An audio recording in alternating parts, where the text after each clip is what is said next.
Emmerdale tease that the very fabric of the village is about to unravel when a shocking confession surfaces on Owen's laptop, one that threatens to topple alliances and expose hidden agendas. In the quiet hours before dawn, D.S. Walsh steps into the underlit control room of Hot 10 police station, the glow of computer screens casting sharp shadows across his face. He drags a sheaf of printed pages from the printer tray and pins them to the corkboard with a thumbtack, his brow furrowed in both triumph and unease. The typed words, purportedly Owen's final act of contrition, lay bare a graphic admission: he alone is responsible for Nate's death. But as Liam stands beside him, staring at those lines of guilt with wide eyes, the detective can barely conceal a flicker of doubt. Liam's heart pounds, so loudly he fears Walsh might hear it. Though he plays the part of the dutiful fiancé, mute, composed, behind his calm exterior lies a storm of questions. He watches Walsh's finger trace the contours of a sentence. I held the knife. I can't live with what I did. Yet Liam knows every word is a lie, a meticulous fabrication crafted by someone with both the skill and the malice to rewrite history. Someone like John.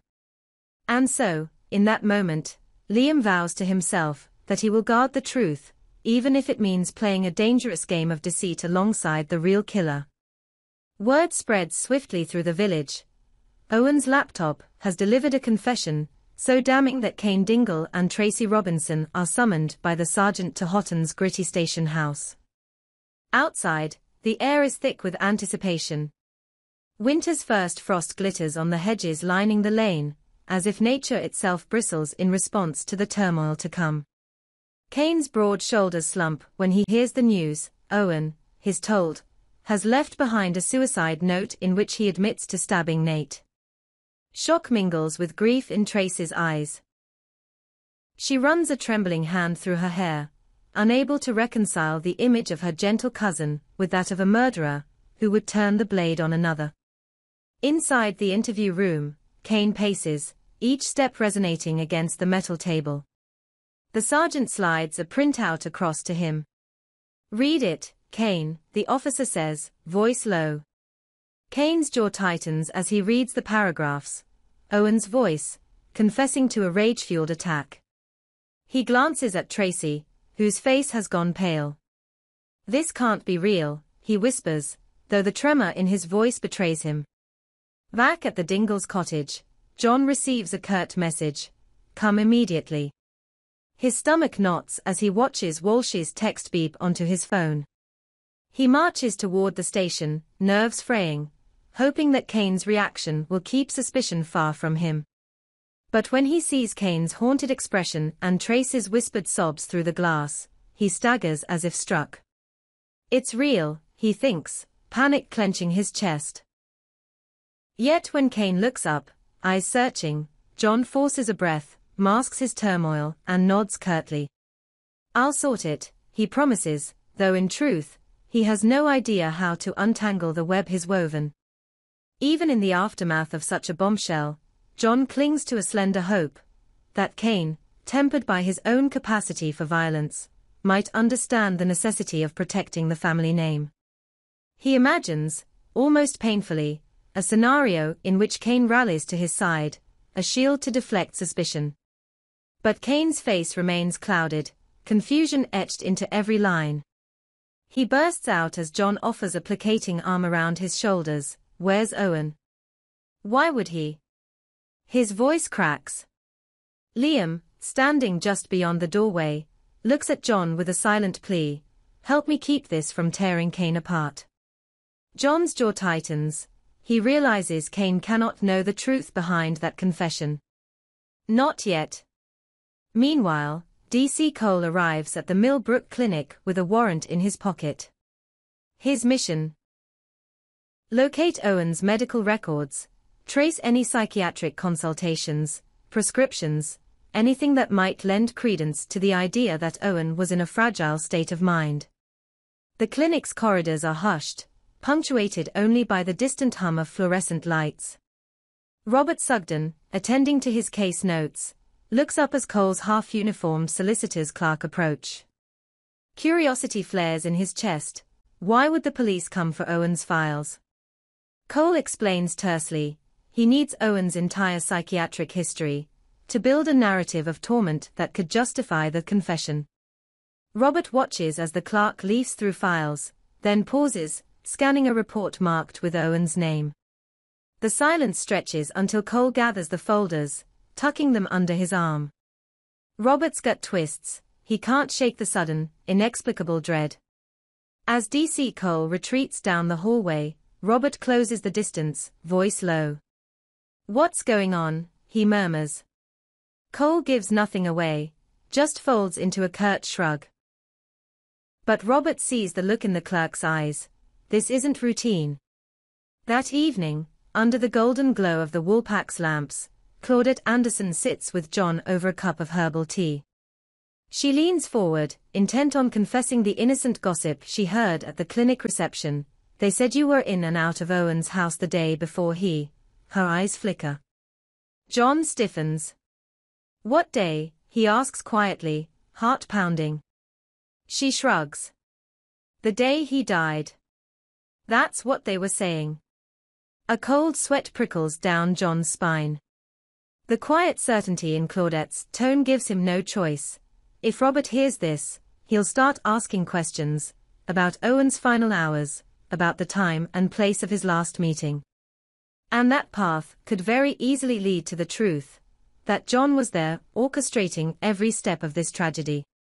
Robert, always attuned to family undercurrents, notices the tension when he returns. John tries to keep his voice light as they make evening plans, but Robert's instincts, honed by years of navigating village secrets, detect a rift. Over mugs of stew at the barn table, Robert casually mentions seeing police at the clinic. John forces understanding. "Routine, I think. They were just double-checking files." Robert nods, but later that night, as he crawls into bed beside Aaron, his mind churns with doubt. Who summons DC Cole to view the medical history of a man who's already dead? And why? He drifts into restless sleep, the shadows on the ceiling merging into questions he can't yet voice. The next morning, Robert approaches Claudette in the village square, her usual seat on the bench near the church spire conspicuous for its absence of visitors. She starts as he calls her name. His gentle but insistent, "I heard something yesterday. You said you saw John at Owen's house." Claudette fidgets, gaze dropping to her knitting. Sheepishly, she nods. "He came by. Just a quick visit," he said. Robert's chest tightens. He thanks her and returns to the farmhouse, mind racing. Across the road, the Leicester Arms gossips are already dissecting the latest twist. Liv Flaherty grips her tea, eyes narrowing as she recounts the confirmation of Owen's last words. "I don't buy it," she huffs. "Owen always hated violence. He wouldn't kill Nate." Her friend Maisie sheepishly agrees, but the seed of doubt has been planted. If the village thinks Owen confessed, they'll treat his memory as that of a confessed killer, and chase any other leads away. John's plan has succeeded beyond his wildest expectations, but it has also sown confusion that could blow back on him. That afternoon, Robert seizes his chance. He calls a meeting with Steve, Owen's elder brother, at the riverside bench where they spent weekends fishing as children. Steve arrives, tall and rigid, guilt heavy in his eyes. Robert hesitates only a breath before broaching the subject. "They say Owen confessed to Nate's death," he begins, voice low. "But I can't believe it. Did you know anything about this?" Steve's face crumples. He withdraws a battered smartphone from his pocket, flips it open to reveal grainy security footage from the night of Nate's murder. "Look," he murmurs. Robert's heart hammers as he watches Owen, alive, laughing with friends, some 4 hours after Nate took his last breath. A timestamp blinks, 10:17 p.m. Nate was killed around 6:45 p.m. Owen was miles away, with half the village as witnesses. Robert feels the world shift beneath him. He has an ironclad alibi, he breathes, mouth going dry. Steve nods, eyes wet. He told me he felt safe then. He never said why. Robert thanks him, mind already racing through next steps. If Owen truly couldn't have done it, then the confession must be a frame-up, and the culprit is still on the loose. Worse, he suspects the perpetrator is closer than anyone imagines. As twilight falls, Robert strides purposefully toward the station. The old red-bricked building looms before him, its windows dark except for the clerical office where D.S. Walsh is finishing his shift. Robert shows his press pass and asks to see the sergeant in charge of the file on Nate's case. Within minutes, he's escorted to the interview room where Cain and Tracy sit, huddled over the same printouts that Walsh once showed them. Robert clears his throat. There's new evidence, he announces, voice steady despite the adrenaline thrumming through his veins. He lays the time-stamped footage on the table, watches as disbelief flickers across Cain's rugged face. Tracy gasps, pressing a hand to her mouth. I knew it, Cain growls. He wouldn't. Owen wouldn't do that. The sergeant exchanges a glance with Walsh, who stands at the doorway, arms folded. For a heartbeat, all is still, then Walsh steps forward, eyes on Robert. Let's hear it, he says, gesturing for the footage. As the door clicks shut behind them, John outside the station's front window feels his breath catch. He knows what Robert carries, proof that Owen was framed. And he knows what must be done to protect himself. In the hush before the screening begins, John's mind races through desperate possibilities. He must act quickly, or all his built will crumble. And so the first act of this tangled drama draws to a close. A village on the brink of revelation, loyalties tested by deceit, and a killer watching from the shadows, ready to strike again, to keep his secret buried. The moment the grainy footage flickers to life on the station's small monitor, the world seems to hold its breath. Owen's face, lit by the glow of a street lamp, looks up and away from the camera as he laughs with a group of friends, robust and alive, almost 4 hours after Nate's fatal stabbing. Cain leans forward, knuckles white, while Tracy's hand trembles as she squeezes Robert's arm. D.S. Walsh clicks pause. The timestamp, 10:17 p.m., stares back at them like an accusation. A hush settles over the room. D.C. Cole, who had been idly tapping through Owen's medical records on the next desk, swivels around, eyes narrowing. Robert clears his throat. This proves Owen couldn't have been at the scene, he says, voice steady. He was with Steve, Liv, and several others at the youth club till after 10. Tracy exhales, relief and sorrow warring in her chest. He wouldn't have lied, she whispers. Cain's rugged face softens into fury, anger that someone has tried to ruin Owen's name. He was framed, he growls. And whoever did it is still out there. John stands a little apart, heart pounding in his ears. He forces himself to step closer, mask of concern firmly in place. Looks like we've got a scapegoat, he says, brow furrowed. But inside, panic coils through him, the frame-up was supposed to be airtight. How could Robert have obtained that footage? He has no choice now but to double down. D.S. Walsh straightens, exchanging glances with Cole. If Owen's cleared, we have to reopen the investigation, Walsh says. We need to find who forged this confession. His gaze drifts to John. And that includes re-interviewing everyone with access to Owen's laptop. Cain bristles. Start with John, he knew Owen well, and he's a tech whiz. His meaning hangs between them, John had the skill to tamper with files. Tracy shoots Cain a warning look, but Walsh nods. You're right, he concedes. John, we'll need your cooperation. Outside the station, John's breath comes too fast. Robert and Tracy file out, sharing nervous glances. Cain walks ahead, jaw clenched. John hangs back. When Robert pauses at the steps to light a cigarette, John steps forward. Rob, please, give me a chance to explain. His voice cracks. I've been trying to help. Robert studies him. The embers of his cigarette glow in the dusk. Then tell me why Owen's confession appeared on his laptop with your signature code. Why his screen was accessed from your IP address the night before he died. John's throat goes dry. He swallows hard. But no lie comes easily now. He clenches his fists, recalling how meticulously he modified Owen's files, how he watched Walsh pin each page to the board. Now, Robert has cracked the frame. I didn't kill Owen, John blurts, voice raw. I just did what I had to do to protect someone. Protect someone? Robert's brow arches. Protect yourself. You almost destroyed Cain, Tracy, everyone. John's gaze drifts upward, as if seeking guidance from unseen stars. I was scared, he admits softly. I thought if Owen confessed to Nate's death, it would bury everything, our secrets, my guilt. He swallows. I never meant for it to go this far. Behind them, Cain's heavy boots approach on the pavement. John steps aside. He has put the truth in motion, there's no turning back.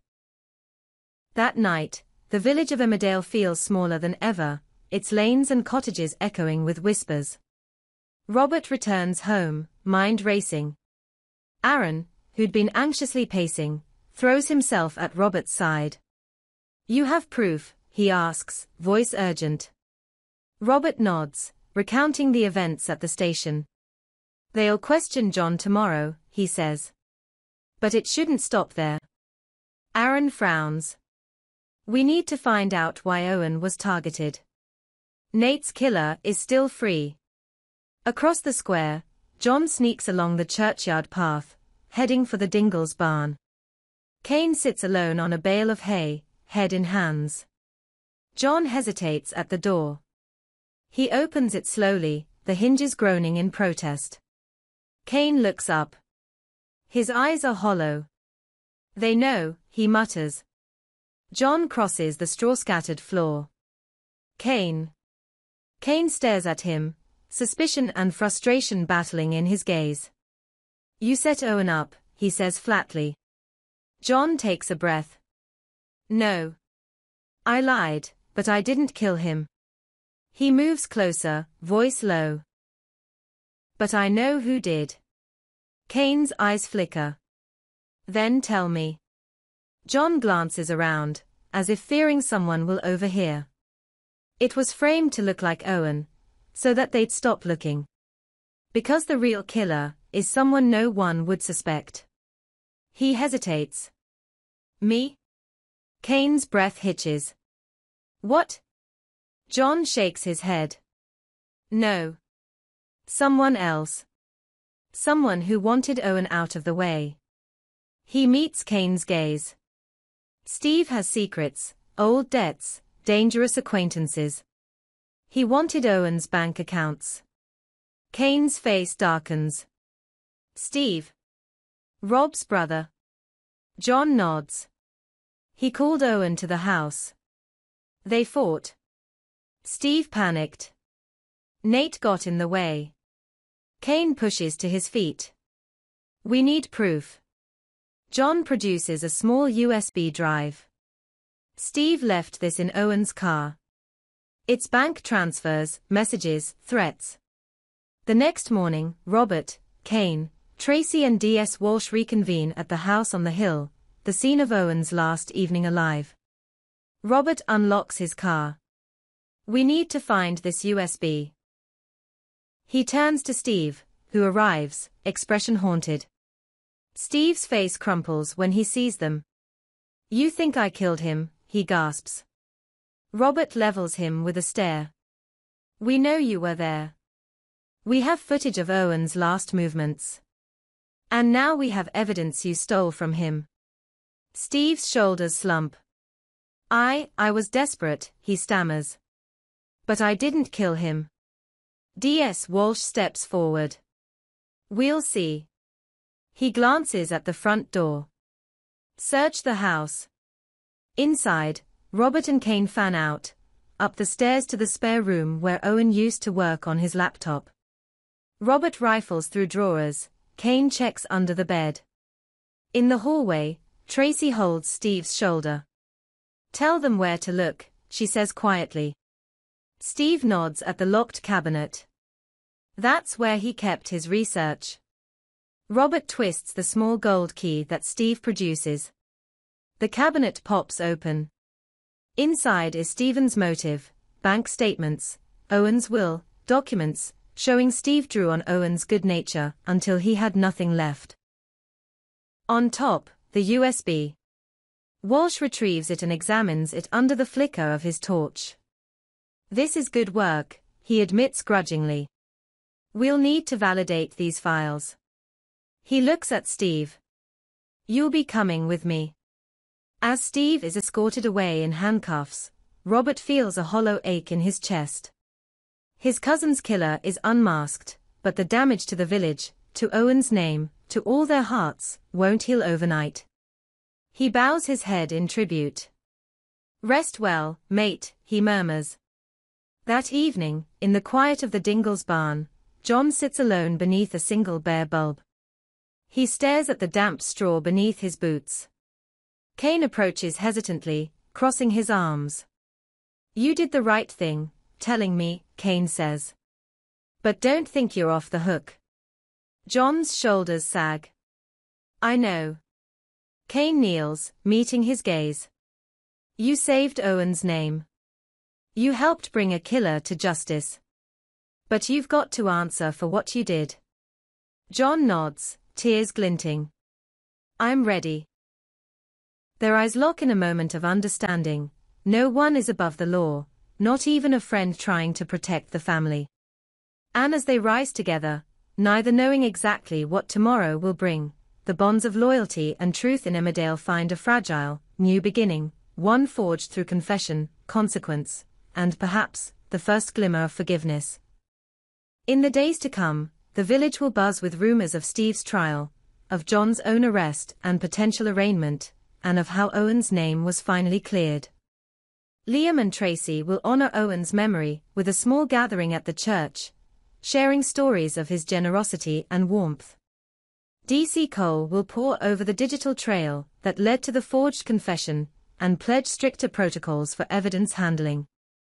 And Robert, standing by Owen's grave, will plant a lilac bush, a living tribute that, with every spring bloom, will remind them all that even the deepest wounds can give rise to something hopeful and new.